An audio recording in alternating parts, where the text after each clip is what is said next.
Strategic Hotbox with Dr. Brandi Luv Stankovic, discussing leadership, business, and how to take control of your life and achieve greatness. It's time to kick some ass.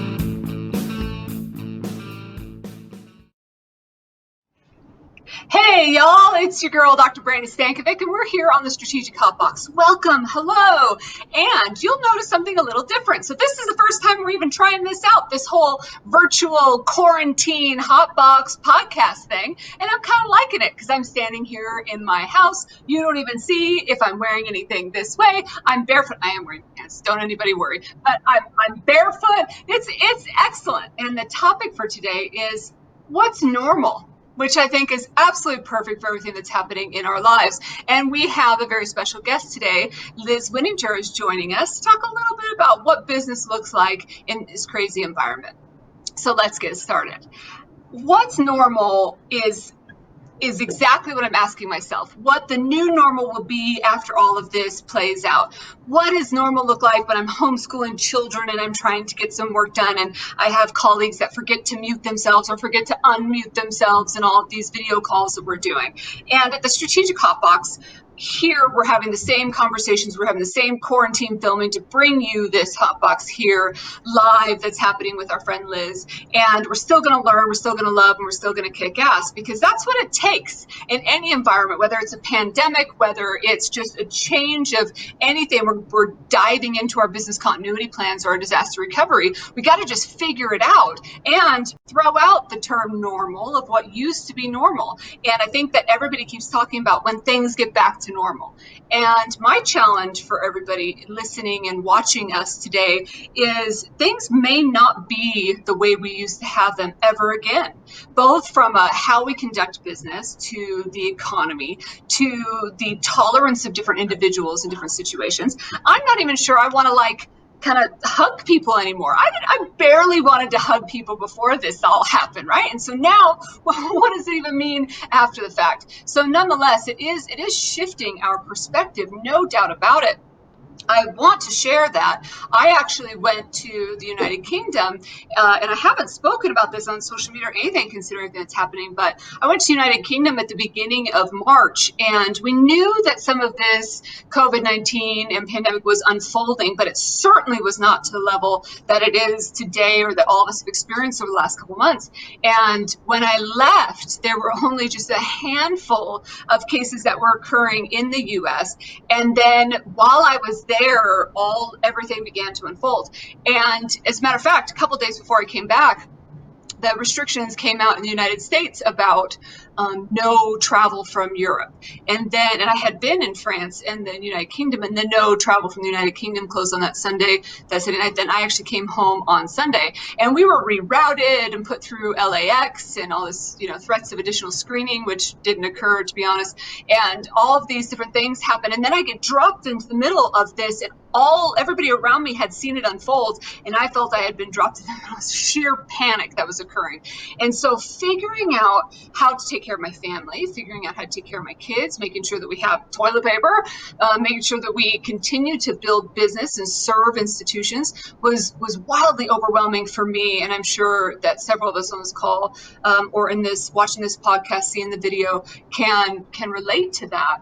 And I think that doing business, although prior, if you had asked us 3 months ago, what does this mean? Are you ready for disaster? I think a good portion of proactive businesses would have said yes. But it's hard, that disasters never come in a predictable way. And suddenly requiring all employees to be out of the office or no one to be serving it was a big adjustment for a lot of institutions, not only financially, but in how we're doing business from day to day. Now, there's no doubt about it that humans are resilient, that as human beings, we will figure it out. And I am seeing a sense of community and relationships growing more so than I have in the past. And I have shared on the podcast that my team is somewhat a good portion of the team are working remote anyway. So the whole idea of home offices or having those kinds of means were already in place. So I was fortunate in my division specifically. That isn't true across the entire organization, although we were able to employ that very quickly. The other side of that, though, is I feel like I'm talking to them more today than I was prior to this. And it is showing me that the world is changing, and maybe I needed to be speaking to them more often, and maybe we needed to be employing some different programs or capabilities that are already there, like a video chat, like a Zoom-esque environment, to be able to have some of the conversations that we need to have.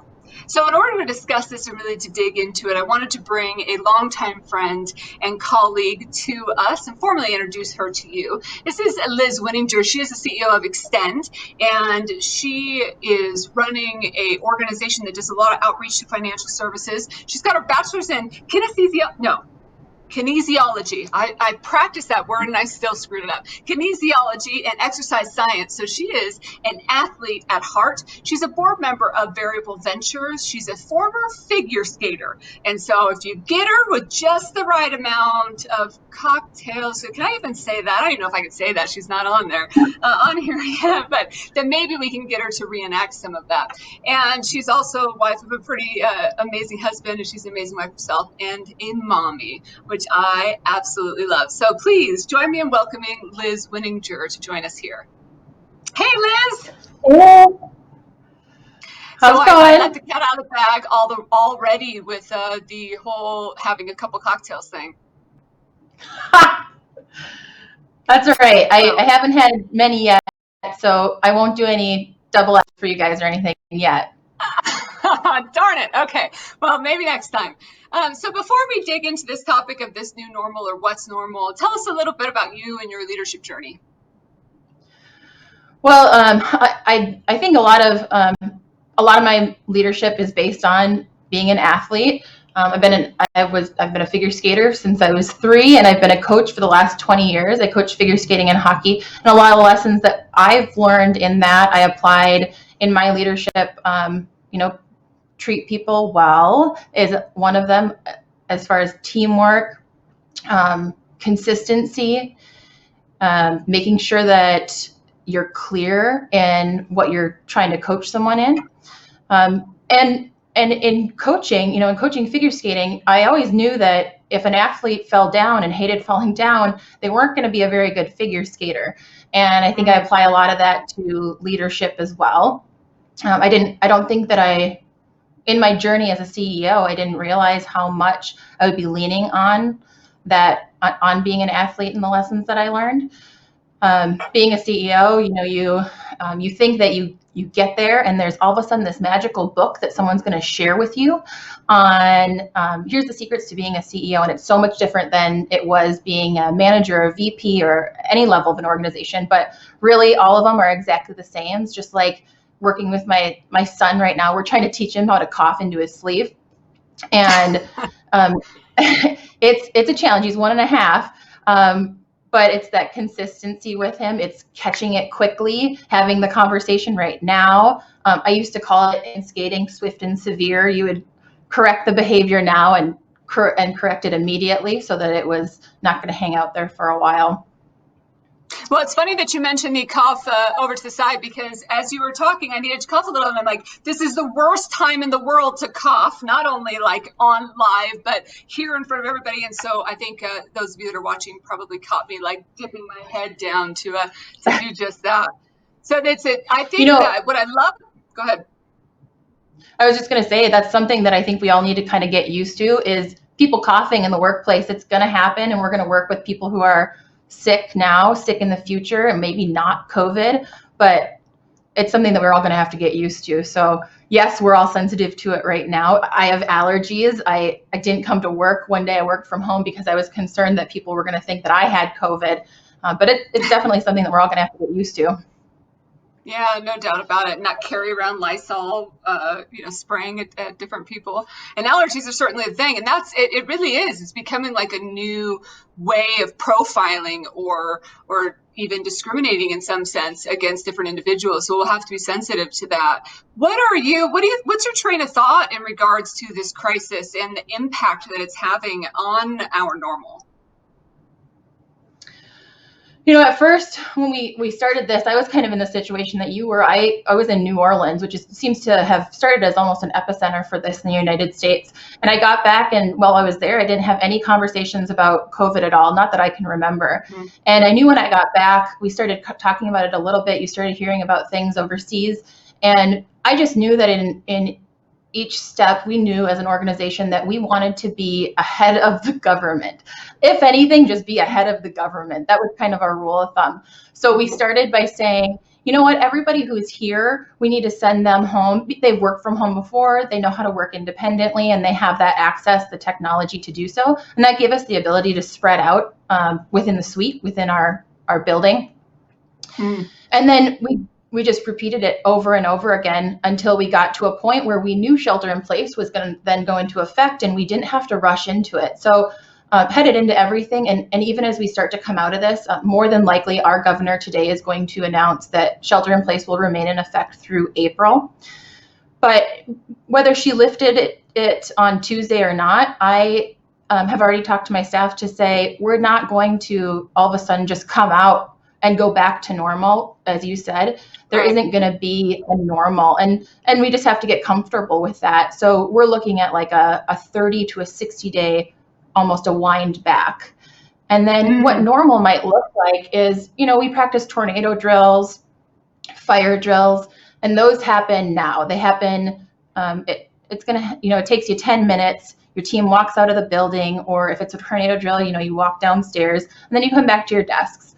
We're going to start seeing more organizations do pandemic drills where they wind into it and it lasts 2 weeks or a week, and then they wind out of it. And I hope that more organizations do that. I know that we're going to do that, and it's going to help us be prepared for the next one when or if that happens. I think that the point that you're bringing up is a really important one. And for those institutions that are listening and are thinking about getting back to normal, being really cognizant of that easier way into things. It's similar, and I don't know why I'm making this relation, but I'm going to. It's similar to when we have a baby, right? A woman has a baby and she goes out on maternity leave. It's not like you can just pop back into the office like you did before you got pregnant. Like, I am just back to normal. And I think there's so many differences in life, the way that we live life, the way that our bodies can handle, and all of that in maternity, that plays a big role. Well, I think in this particular case, what I loved about what you said is it's coming back into it, knowing that you'll have to ease your way in, relearn or learn new ways of doing business, and be prepared with the way that relationships will happen with clients and colleagues as well. Yeah, I would totally agree with that.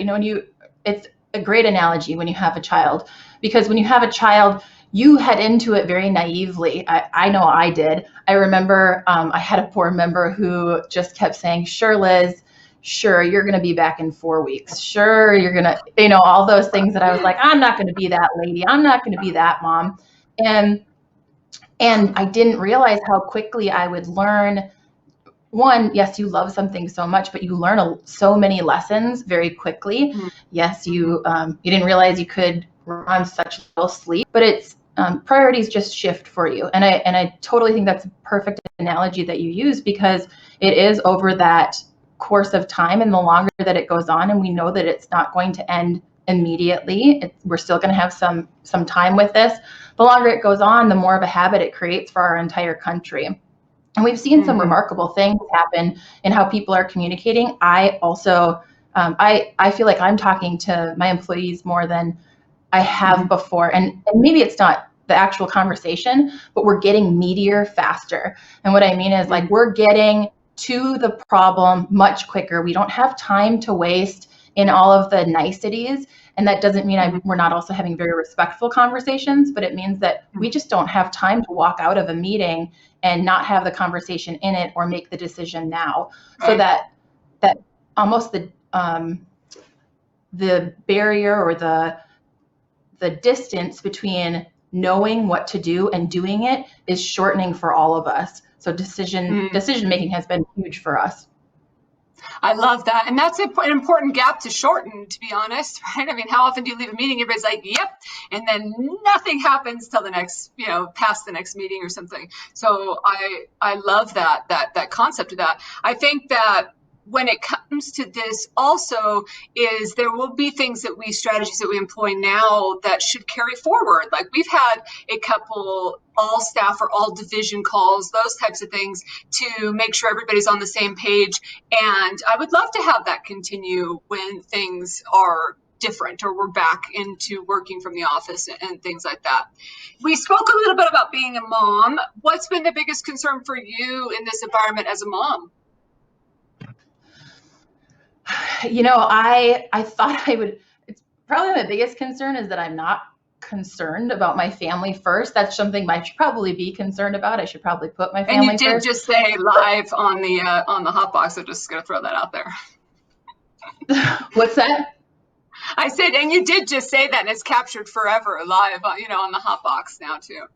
Yes, my family is going to know that I don't think of them first. But honestly, when it seems that I've been able to find, let's say I get caught in a situation, I don't know what to do next. I often think about my employees first. It's not that I love my employees more than my family. It just seems to be that as a whole, if I'm making the right decisions for my employees, I'm making the right decision for my family. It's not that I put one before the other. And I think a lot of leaders look at that as well. They look at who their stakeholders are. And that's going to be your employees. That's going to be your clients, your owners. That's going to be your partners. And in times like this, when we say a decision made for one is clearly not the best for all. So keeping all of them in mind as we make a decision, you can't make a wrong decision as you move forward. I heard a quote recently that really resonated with me, and it was I'm reading this great book, and the author said, I stopped asking for directions from people who had never been there before. And how perfect is that for right now when no one has ever been where all of us are? So being concerned as a leader about making the wrong choice, as long as you have those stakeholders in mind, be it your family, be it your neighborhood, your community, you can't make a wrong decision. And looking back, we're gonna trip up. I'm gonna have moments. I've had a mini breakdown. One time I shed a tear, and I forgave myself, and I walked out of there with my head high and no tears in my eyes and a smile on my face, because I knew that the people outside of my office, my employees, needed to see that, needed that energy from me. They needed the positive smile, and they needed the, how's it going? Are you safe? How's your family? They need that right now. Absolutely. And the human aspect of it. And I was hassling you, in the way that you like thinking of employees first, that kind of thing. But it is that you're also the leader, and the employees are going to look to you to make the tough decisions. And that's part of what's happening now too, is that some leaders are shying away from having to make decisions for the greater whole of the organization, of the stakeholders, of the members. And because of that, will end up in a worse case than if they were to be a bit more proactive and make it to those decisions. And I love the concept of keeping everything in mind and being human as we do it. I was on a all staff call recently, and one of my colleagues was in the midst of giving his update. And while he did that, you could tell there's commotion. You couldn't see it, but you could hear commotion of children. And I know exactly what that sounds like. And so it was coming around, and then all of a sudden he puts himself on mute and he goes, and all you saw was like his mouth moving and him like directing what was happening. And I loved every second of it. I even said during my update, I'm just like, I know now that you make the same parent face that I make, and it just made him more human. And this everything that's occurring and all the negativity that's happening, there's some beautiful human moments that are happening in it as well. Yeah, I think that as a leader, that's so important, is that makes us approachable, which is one of the biggest values you can have as a leader. By your employees knowing, going back to having a child, I don't think that I had the empathy that I have now for my employees or for any human who's a parent at any time. And being able to have that and see yourself in someone else is so important for us. I don't know if you saw that. It was a news story this week. Somebody turned themselves into a potato accidentally on a Zoom call, and they didn't know how to get it off, so they just had the whole Zoom call as a potato. I haven't seen that, but those backgrounds drive me insane.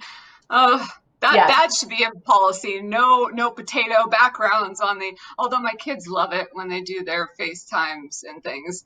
I literally have offered my 7-year-old to anybody that's having technical difficulties, let me just get my first grader in here because he seems to have everything completely figured out, I tell you. So what do you think, what could people be doing more of, or what do you wish you were doing more of when we are in this isolation or quarantine environment? That one's a hard one. I think we're all in very different positions. I've got some friends or family who are out of jobs. I've got some who are still have their jobs but are in quarantine and they're not able to work from home. Some who are able to work from home. Some who are teachers and we're holding down their jobs. So it's multiple jobs and hats that they have.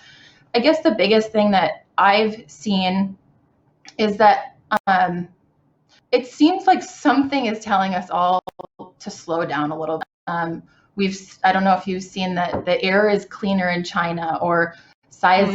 There was a lady who studies earthquakes, and she noticed that she always knew when the train came at the same time every day, and she didn't know the difference between that and when the earth was actually moving, and now everything is quiet. And so it was exciting to see when the earth was moving on its own. And so I'd say nothing in this whole situation is going to be fair for any of us. What one employee or one person might say, it's not fair that they're home kid. It's not fair that they get to work from home. In many of our situations, I know that I know some people who would say, I would rather be in that office, but my immune system does not allow me to be. I would way rather not have this disease or have cancer a year ago or something like that. So I'd say it's just being thankful for where we're at and looking around a minute. I know this week I had one of my favorite moments that I've had in a long time. My son and my husband and I were sitting on the couch, and my son, I don't think he's ever seen a lightning and thunderstorm, and we had the windows open. We're all sitting on the couch with our dogs and watching this storm roll through, and it was my favorite moment. And I don't think that would have happened on in a normal time. When my phone was out, I probably would have had my laptop open. You have like 6 screens in front of you as you're trying to get your kid to bed, something like that. And so that's been my favorite moment through all of the Well, thank you for sharing that. And I think that those moments of stillness are really powerful. And we urge anybody that's listening and watching to have those moments here. Take them while we can have them, right? Whatever the situation is, whether you're an essential worker or you're going into the office. If you could leave everyone with a bold action item or takeaway, what would it be? I would say my bold action item is to do small things. I truly believe that leaders separate themselves in the in-between moments, the small things that people don't see, the calls that you might have with a member that reassures them about something in their life that has nothing to do with financial services. So I'd say I do small things to add up to the big things to prove yourself as a leader. And don't underestimate the small things as any leader within your organization, even if you are not a CEO, if you're all the way down to whatever that looks like in your organization. See yourself as a leader and see yourself as an entrepreneur, and this is the time to get creative. Mm-hmm.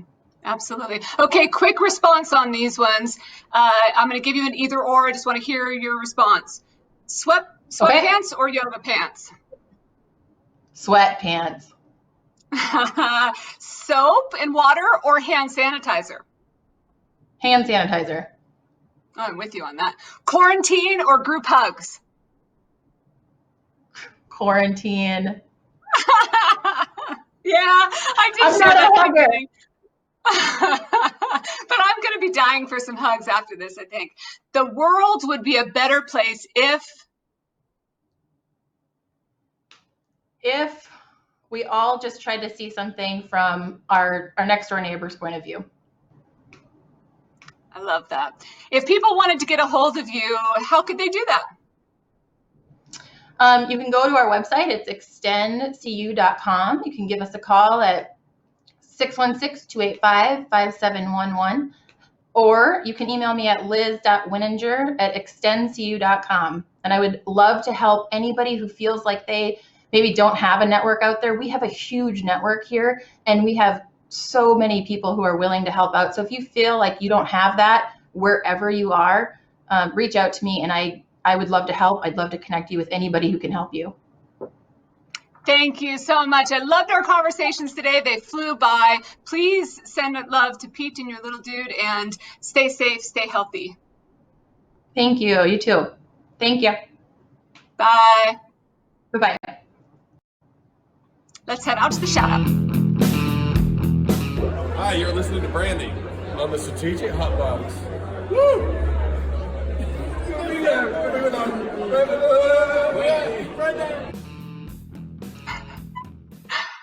You know, you might recognize a couple of those faces or both those faces. Paul and Tyler, thank you for the shout out. It also reminds me of that emoji where it's like the hand in face. Yeah, that's what I was doing, shaking my head, listening to there. You can't even understand what they're saying, but thank you for the shout out, both of you. And thank you very much to Liz Winninger for sharing her perspective. Sounds like her organization has been on the forefront of being out, being able to work virtually, being able to meet their own clients and members' needs. And our organization been very fortunate with that as well. So if there are those of you who that hasn't been the case and you do want any support or advice, please feel free to reach out to Liz or myself, and we'd be happy to support you through this time and through this new normal that all of us are facing. So now it's my favorite time, your favorite time. Let's kick some ass. Let's head out to our top 3 kick ass. So when facing a crazy, unpredictable world, here are some things you have to do. Number 1, think beyond yourself. Liz said it in a really beautiful way of thinking about your team, think about your family, and all of that at the same time. It's a balance of everyone. It's not like you could do one or the other or think about one before the other. It's really everybody is in this, and think beyond us and how it impacts us as well as how it impacts the people that we're serving and how we can then impact others. And I'm sure you've seen some news and media out there about it. Is it you that would be unhealthy by going out in public? It's the other individuals that might be a bit more vulnerable that you could be endangering. And so thinking beyond ourselves. Number 2, make tough decisions and make them quicker. And I have urged all the institutions that I work with and for to say, if you think in the future, do some shock testing, do some profitability analysis of how long could you survive in this environment, and be ready and start making those decisions now. So we're not being reactive in the future of having to make staffing decisions, of having to make cuts in different areas, expense reductions, because of the fact that the income is making or been impacted so greatly. So make those tough decisions, have the conversations right now. And number 3 is don't stop, won't stop. It's just our idea of no matter what's occurring in the world, know that we will get through it and we will get through it together. Those of you that are old enough to remember the different downturns of the economy in different times and or impact that it's had on the world, this is a time for us to create synergy and work with one another. So don't stop. You can't stop. That's your top 3 kick-ass.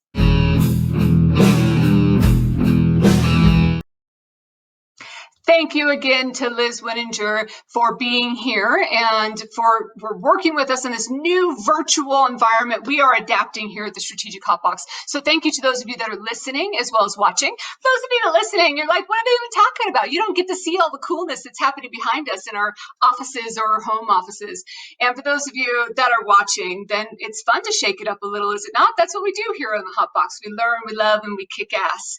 As always, you can reach out to us on social media, especially if you need anything in this environment. Hit us up on Facebook, Instagram, Twitter, anywhere, or our website, strategichotbox.com, and we are here for you. Until I see you again, please stay healthy, please stay safe, and get out there and kick some ass.